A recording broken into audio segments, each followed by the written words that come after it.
জল জীবন মিশনে বাড়ি বাড়ি জল পৌঁছে দেওয়ার লক্ষ্য নিয়েছে রাজ্য সরকার।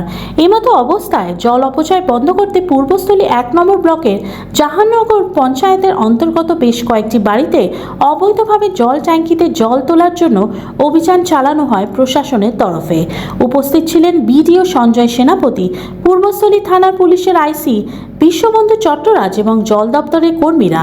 এদিন বেশ কয়েকটি বাড়িতে অবৈধভাবে জল তোলার অভিযোগ পেয়ে বাড়িতে পৌঁছে তাদের সঠিকভাবে জল ব্যবহার করার জন্য নির্দেশও দেওয়া হয় প্রশাসনের তরফে। কেন ছিল আপনার বাড়িতে আজকে? ওই জল ট্যাঙ্কিতে তুলছিলাম তার জন্য। মানে কি বললো এসে আপনাকে? বললো যে জল ট্যাঙ্কিতে তোলা যাবে না, ৫৫ লিটার করে পার হেড জল বরাদ্দ করা আছে, তার বেশি আর ব্যবহার করা যাবে না। এটা কিসের লাইন দিয়েছিল আপনার বাড়িতে? ইয়েছি। আচ্ছা, ওই জল পড়ছিল? হ্যাঁ, জল তো প্রত্যেক দিনই একবার করে আসে। আচ্ছা, জল কি ব্যবহার করছিলেন নাকি? জল তো অবশ্যই ব্যবহার করছিলাম। আচ্ছা, জলটা দেওয়াতে সুবিধা হয়েছে অনেক, কিন্তু এই সিস্টেমটা জানা ছিল না যে ট্যাঙ্কিতে তোলা যাবে না। বারণ করার পরে আমি লাইনটা কেটে দিয়েছি। মানে কি বললেন তারা আপনাকে?